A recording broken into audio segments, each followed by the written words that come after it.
فجعلناه هباء منثورا پاشان هەمووی دەبێتە تەبوتۆز و پەرش و بڵاو دەبێتەوە.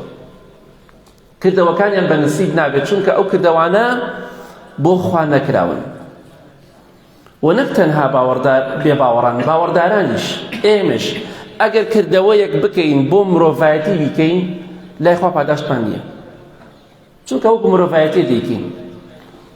ئەگەر تۆ پارەی ببەخشی بۆ ئەوی پێ بڵێن سەخیە لای خوا پاداشتت نییە. قورئان بخوێنی بۆی بڵێن قورئان دەخوێنێ پاداشتت لای خوا نییە، چونکە خوای گەورە دەفەرمێ هەر شتێک بۆ من نەبێ و بەپێی فەرمانی خوا پێغەمبەری خوا نەبێ صلی الله علیه وسلم پاداشتی لەسەر نییە. بێباوەڕانیش ئەو شتانە دەکەن وەکو مرۆڤایەتی دەیکەن، نەک ئەوەی کە بۆ خوا ئەنجامی بدەن، چونکە ئەگەر ئینسان ئیمانی نەبوو بەخوا و بە پێغەمبەری خوا صلی الله علیه وسلم کردەوەکانی لێ قبوڵ ناکرێت. پێغەمبەری خوا صلی الله علیه وسلم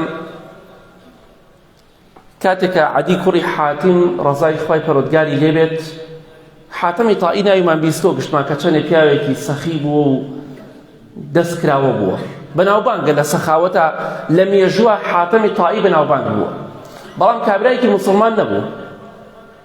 کوڕەکەی کە ناوی عەدیە یەکێکە لە سەحابەکانی پێغەمبەری خوا صلی الله علیه وسلم.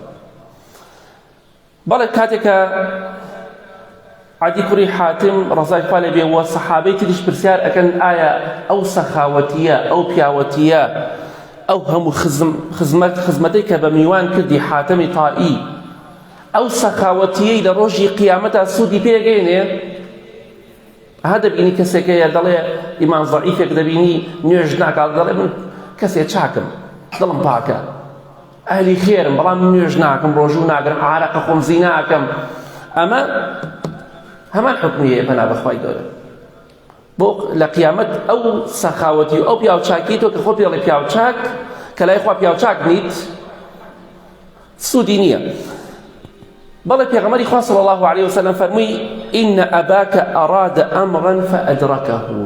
ئەی عەدی کوڕی حاتم، باوکت مەبەستێکی هەبوو لە سەخاوەتیە، مەبەستی ئەوە بوو ناو دەرکا، ناوی دەرکرد، بەڵام لای خوا پاداشتی نییە چونکە موسڵمان نەبوو. عایشەی دایکی ئیمانداران ڕەزا و ڕەحمەتی خوای لێبێ لە حەدیثێکی صحیح مسلمدا هاتووە، دەفەرمێ وتم ئەی پێغەمبەری خوا صلی الله علیه وسلم ئیبن جودعان هەبوو. ئیبن جودعان پیاوێک بوو بە بتپەرستی مرد، بەڵام سیلەی ڕەحمی زۆر بەجێدەهێنا، یارمەتی خەڵکی فەقیر و هەژاری زۆر ئەدا، ڕێزی لە میوان زۆر دەگرت. ئیبن جودعان فهل ذلك نافعه؟ ئایا ئەو سەخاوەتی و پیاوەتی کە ئەو دەیکرد لە سەردەمی جەهالەتە سوودی پێگەێنێ بۆ قیامەتی؟ پێغەمبەری خوا فەرمی صلی الله علیه وسلم قال لا ينفعه، فەرمی نەخێر سوودی پێ ناگەێنێ.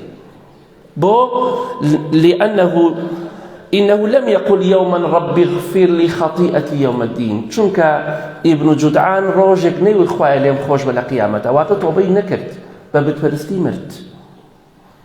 مەبەستمان چێ لێرەدا؟ بێباوەڕان هەرچی بکەن وەکو مرۆڤایەتی دەیکەن، بەڵام لای خوا پاداشتیان نییە. ئەوەشی کە کردویانە هەمووی دەبێتە تەپوتۆز، دەچێ بە ئاسمانتە. کەواتە ئەگەر ئینسان ئیمانی نەبوو بەخوا و بە پێغەمبەری خوا صلی الله علیه وسلم هەرچی بکا وەکو مرۆڤایەتی کردوێتی، وەکو خوا بۆ خوانەی کردو پاداشتیشی لای خوا نییە. هەرچیش بکەن لە قیامەتە نابێتە هۆکارێ بۆی لە عەزابی خوا ڕزگاریان کات، چونکە لە دنیادا خوایان نەناست. ئینسان هەرچی بکە هەتا شایەتمان نەهێنێ هەرچی بکات لێ قبوڵ ناکرێت، لای خوا پاداشتی نییە. بۆیە شایەتمان زۆر گەورەیە.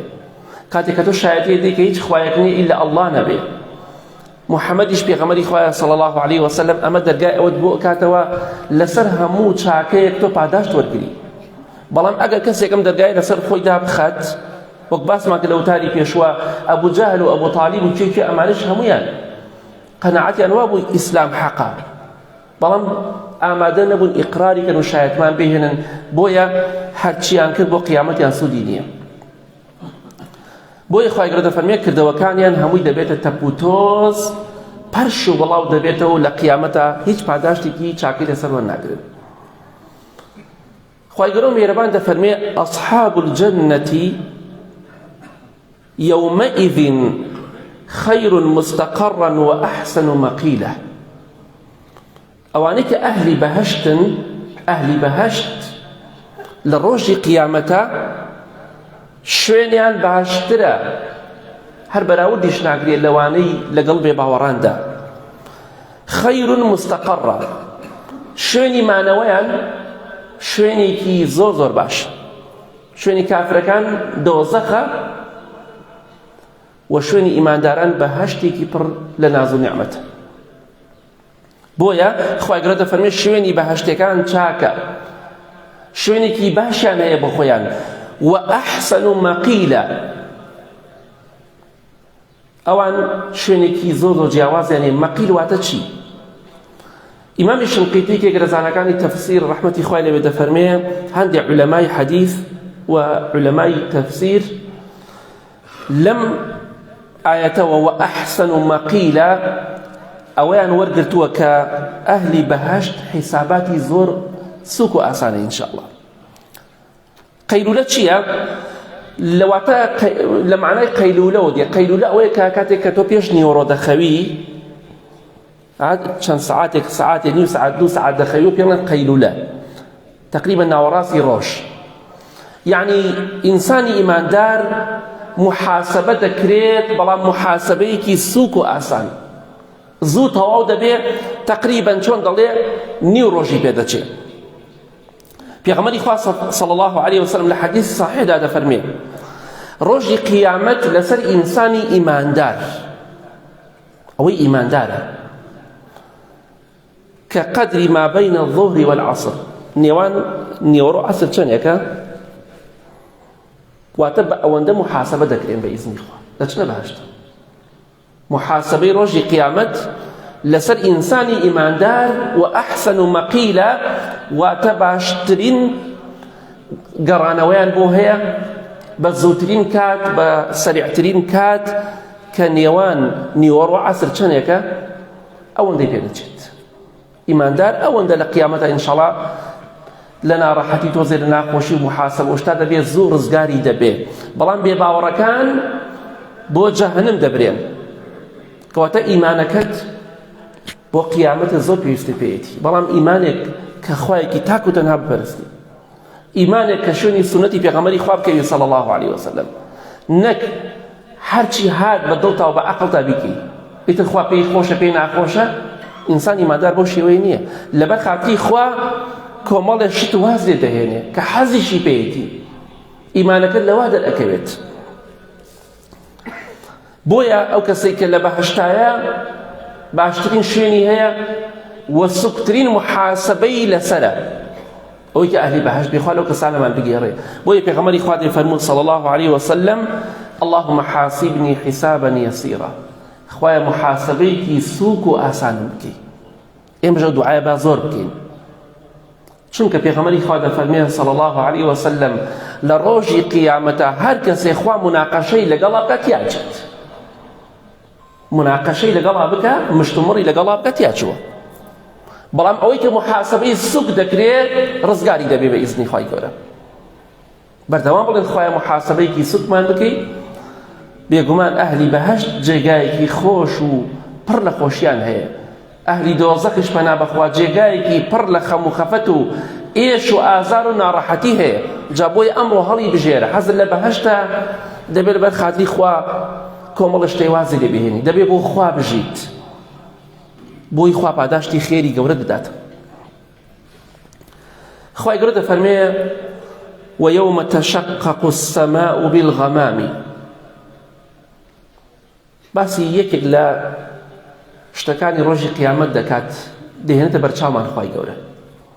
ڕۆژێک دێت ئاسمانەکان لەت دەبن، لەت دەبن. بەڵام بۆچی لەتە بێ؟ خوای گەورە دەفەرمێ وَيَوْمَ تَشَقَّقُ السَّمَاءُ بِالْغَمَامِ، هەورێکی سپی تەنک دێت. چونکە خوای گەورە دەفەرمێ هەل يَنظُرُونَ إِلَّا أَن يَأْتِيَهُمُ الله فِي ظُلَلٍ مِنَ الْغَمَامِ وَالْمَلَائِكَةِ.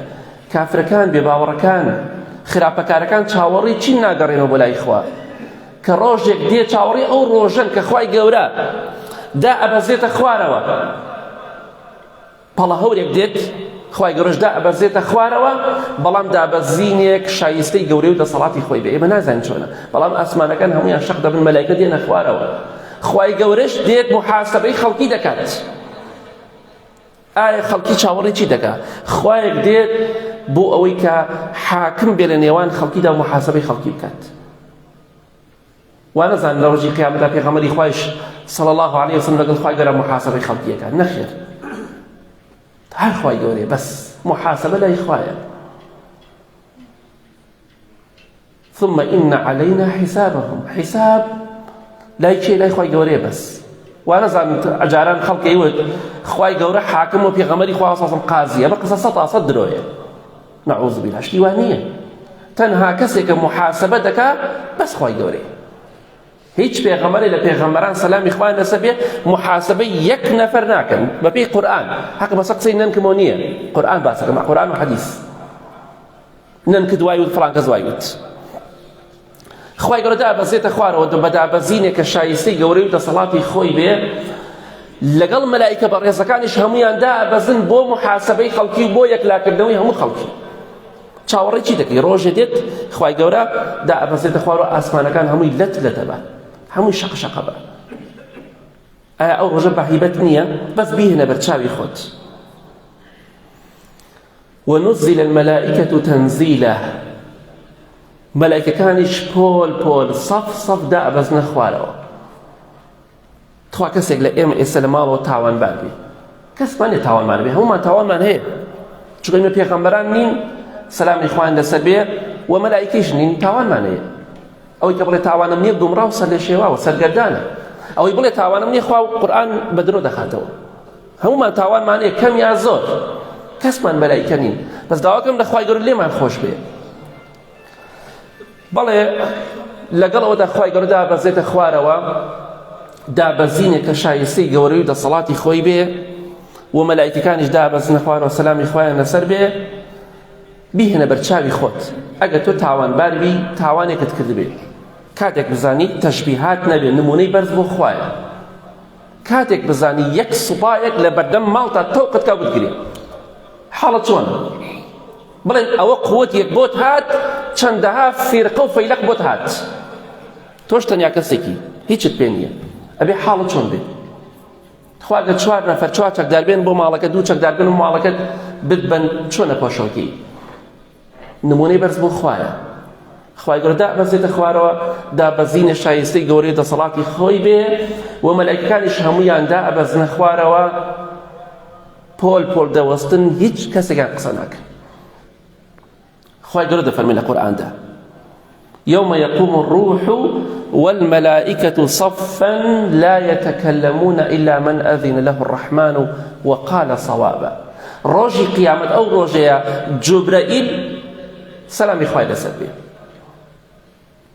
و لەگەڵ هەموو مەلایکەکان پۆل پۆل سەف دەوەستن یەک قسە ناکەن یەک کەسێکیان بۆیان نییە قسەیە بکەن ئیلا مەگەر خوا ئیزنی بدا فڵان کەس قسە بکە کەواتە محاسبەی ڕۆژی قیامەت لای خوای پەروەردگارە بەڵام ئەوەی لە دنیادا ڕەحمی بە نەفسی خۆی و بە قیامەتی خۆی کردبێ خوای گەورە ڕەحمی زۆر پێ دەکات چونکە خوای گەورە لە دایک و باوکمان بەڕەحمترە بەڵام بۆ کەسێکە شایستەی بێت جا بۆیە مەلایکەکانیش لەو ڕۆژە دابەزنە خوارەوە وەک باسم کرد نمونەی بەرز بۆ خوایە ئەگەر ئێمە تەوق بکرین ئەگەر ئێمە بانگ بکرین لایەن چەند کەسێکەوە چۆن دەپەشۆکێن حاڵمان چی بەسەراتێن دەوەرە خوایەکی گەورە و بەدەسەڵات بانگت بکە و محاسبەت بکە یەک شتێکی لێ ناشارێتەوە خۆ نانێ بتوانیت لە دنیادا فێڵێ لە حاکمی لە دەسەڵاتدارێ بکەی لە کەسێ بکەی سوێنێک بخۆی بە درۆ پەنا بخوا بەڵگەیەک نەبێ خۆت دەباسکەی بەڵام لە قیامەت خۆ دزینەوە درۆکردن غەشکردن فڕۆفێڵکردن ئەو شتانە نییە چونکە خوای گەورە هەموو شتێک دەزانێت هەمووی دێنێتە بەرچاوت ئەوەتە ئەو بەڵگەکە کەواتە پێویستە خۆمان ئامادەکەین بۆ ئەو ڕۆژە ترسناکە ئەو ڕۆژە قورسە بێگومان لەسەر کەسێکە ئیماندار نەبێت بۆیە خوای گەورە دەفەرمێ الملك يومئذ الحق للرحمن لو روجدا ملك كان هموي پروردگار هي رحمانه هیچ کەسێک نییە هیچ کەسێک خاوەنی مڵک نییە ئێستا لە دنیادا دەڵێن خاوەنی مولکین بەڵام ئەو مولکە پێش ئێمە هەزارە خاوەنی هەبووە و دوای ئێمەش خاوەنی دەبێت بەڵام لە ڕۆژی قیامەتە هیچ کەسێک ناتوانێت بڵێ من دەسەڵاتدارم من قسەم هەیە ئیلا خوای پەروەردگار نەبێت ئیلا مەگە کەسێکیش خوا ئیزنی بدە بۆیە الملك يومئذ الحق للرحمن لەو ڕۆژەدا مولک دنیا و قیامەت هەمووی بۆ خوای گەورە دەمێنێتەوە هەرچەندە ئێستا شەریک خوای گەورەیە بەڵام لەو ڕۆژە هیچ کەسێک ناتوانێت بڵێ من خاوەنی مولکم ئێستا کەسانێکی دەڵێن خاوەنی مولکین بێگومان بەڵام ئەو ڕۆژە ئەوە نامێنێت بەڵام وەکانە یەومەن عەلە الکافرینە عەسیرا ڕۆژی قیامەت لەسەر کافرەکان قورس و گرانە ڕۆژی قیامەت لەسەر ئیماندار کەواتە سووکە ئەو ئیمانداری ڕاستەقینە بێ پێغەمبەری خوا دەفەرمێ صلی الله عليه وسلم ئینسانی وا هەیە بەسەر پردی سیڕاتە وەکو تیشکێکە ڕوا تیشک چەنە بە قووەتە ئەوەندە کردەوەی چاکی هەیە ئینسانی وا هەیە وەکو سوارێکی سەریع دەڕوا بەسەر پردی سیڕاتە هەیە وەکو مرۆڤێکی سەریع ڕوا هەیە وەکو مرۆڤێکی خاوە ڕوا هەیە دەڕوا و دەکەوێ کەواتە هەتا چاکەکانت زۆرتر بێ عیبادەتەکانت زۆرتر بێ ڕزگاربوونی قیامەتت زیاتر مسۆگەرە ئینشاءالله هەتا چاکەت زیاتر بێ ڕزگاربوونت ئاسانترە ئینشاءالله هەتا خراپەی زۆرتر بێ محاسبەت قورسە دەبێت ڕۆژی قیامەت قورسە لەسەر کافرەکان چونکە خوای گەورە دەفەرمێ وەیەذەڕونە وەڕاءەهم یەومەن ثەقیلە ئەوانەی کە دنیا پەرستن دنیایان مەبەستە ڕۆژێکیان لە پێشەوەی ڕۆژێکی قورس و گران ثەقیلە زۆر قورسە بۆ ئینسانێکە لە دنیادا خۆی بۆ قیامەتی ئامادە نەکردوێت بۆی لە ڕۆژی قیامەتە خوای گەورە وەک لە حەدیث صحیح داهاتووە پێغەمبەری خوا دەفەرمێ صلی الله عليه وسلم کەسێک دەهێنێ نیعمەتەکانی خۆی بیر دەخاتەوە بەڵام خوای گەورە دەفەرمێ بڕۆ چۆن منت لەبیر کرد لە دنیادا ئەمڕۆ منیش تۆ لەبیر دەکەم لەناو دۆزەخدا مادەم لە دنیادا منت لەبیر کرد لەناو دۆزەخا بەجێت دەهێڵم چونکە لە دنیادا منت لەبیر نەبوو ئەمڕۆ تۆش لەبیر دەکرێ لەبیرت دەکا خوای گەورە واتە خوای گەورە ئیهمال دەکات لەناو ئاگری دۆزەخا ئەمڕۆ خوات لەبیر بێ دڵنیا بە خوای گەورە تۆی لەبیر دەبێ و ڕزگاریش دەکات لە هەموو ناخۆشی ناڕەحەتیە بۆیە بە ڕێگای خوا بگرین ڕۆژێکی قورس لە پێشمانەوەی سەری کە خوای گەورە چی دەفەرمێ ونحشرهم يوم القيامة على وجوههم عميا وبكما وصما مأواهم جهنم ئەوانەی کە کافر و بێباوەڕن خوا حەشریانەکات چۆن حەشریانەکات ئەمە قورس نییە ئینسان حەشر بکرێ لەسەر دەم و چاوی نەک لەسەر پێیەکانی لەسەر دەم و چاو ڕاتکێشن و حەشر کری بەڵام خوا گەورە فەرمێ کوێرن کەڕن لاڵن حەشر دەکرێن لەسەر دەم و چاو ئەمە سزای یەکەم کەڕن دوو کوێرن ئەمە سێ چوارەم لاڵیشن و جێگایشان ئاگری دۆزەخە كلما خبت زدناهم سعيرا هر کاتی ئەو ئاگرەی یەک تۆزێک کەم بێتەوە دووبارە زیاد دەکرێتەوە واتە کوژاندنەوەی نییە لە حەدیث صحیح بخاری داهاتووە پیاوێک گوتی ئەی پێغەمبەری خوا صلی الله عليه وسلم چۆن لە ڕۆژی قیامەتە کافر لەسەر دەم و چاوی حەشر دەکرێت پێغەمبەری خوا فەرمی صلی الله عليه وسلم ئەو خوایی کە لە دنیادا توانی لەسەر پێیەکانت وا لێ بکات بڕۆیت ئەو خوایە بەدەسەڵاتە کە بتوانێت لە ڕۆژی قیامەتە وات لێ بکات لەسەر دەم و چاوت بڕۆی لای خوا هیچ شتێک قورس و گران نییە خوایەک بتوانێت مرۆڤ وا لێ بکات لەسەر پێیەکانی بڕوا هەر ئەو خوایەش دەتوانێت بەدەسەڵاتدارە کە مرۆڤ وا لێ بکات لە ڕۆژی قیامەتە بێباوەڕان لەسەر دەم و چاویان بڕۆن ئەی خۆ مار پێی نییە دەڕوات پێی هەیە پێشی نییە دەڕوات کەواتە خوای گەورە دەسەڵاتی بەسەر هەموو شتێکە هەیە ئەمە قورسە ڕۆژی قیامەت ڕۆژێکی زۆر قورس و گرانە لەسەر بێباوەڕان لەسەر ئەوانەی کە دژایەتی دینی خوا دەکەن چونکە لەسەر دەم و چاویان بە کەڕ و کوێر و لاڵی حەشر دەکرێن ئەمە قورس نییە، ڕۆژێکی قورسە. کەواتەبە ئینشاءڵڵا خۆمان ئامادەکەین بۆ ڕۆژی قیامەتمان بۆی خوای پەروەردگار ڕەحمان پێ بکە. ئەبێ ئەمە ئاەتانی قورئان وامان لێ بکات زیاتر بە خۆماندا بچینەوە، زیاتر هەوڵ بۆ قیامەتی خۆمان بدەین، چونکە ڕۆژێک لە پێشمانە پێویستمان بۆی خۆمانی بۆ ئامادەکەین. لە کۆتاییدا دەڵێم ئەگەر ئینسانێک بڕوا بۆ سەفرەیەک، ئەگەر پێداویستی سەفرە لەگەڵ خۆیدا نەبات، بێگومان ئیشێکی خراپی کردووە، بێگومان پەشیمان دەبێتەوە. ئەگەر تۆ بچی بۆ بازاڕ بڵێ من دەڕۆم بۆ بازاڕ و پارێژ نابم، ئەمە عەقڵیە؟ خەڵکەڵێ تۆ کەسێکی عەقڵ و تێگەشتووی؟ ئەڵێ ناوەڵە کاکە بێ پێشێ بچی بۆ بازاڕ دەستکە دەگیرفانتە، یا بۆچی بۆ بازاڕ بۆ دوکان بۆ مارکێتێ بزانم پارەم پێ جارێ بچم شت کڕم. ئەی خۆ بێ پارەت پێ بێ، ئەوجا بڕۆی بۆ ئیشەکەی خۆت. ئەی ئەکرێت تۆ بچی لە مەعرەزە سیارەیە بکڕی دینارێکش لە گیرفانە نەبێ، پارێشت نەبێ، نابێ خۆت ئامادەکەی توێژوێتت پێ بێ. بۆی بۆ قیامەتیش بە هەمان شێوە دەبێ بە تەمای بەهەشتی بە تەمای ڕەزامەندی خوای دەبێ خۆت ماندوو بکەی، دەبێ توێژوێت بۆ قیامەتی خۆت زەخیرەیەکت پێ بێ. باشترین زەخیرە تەقوایە، خوای گەورە دەفەرمێ.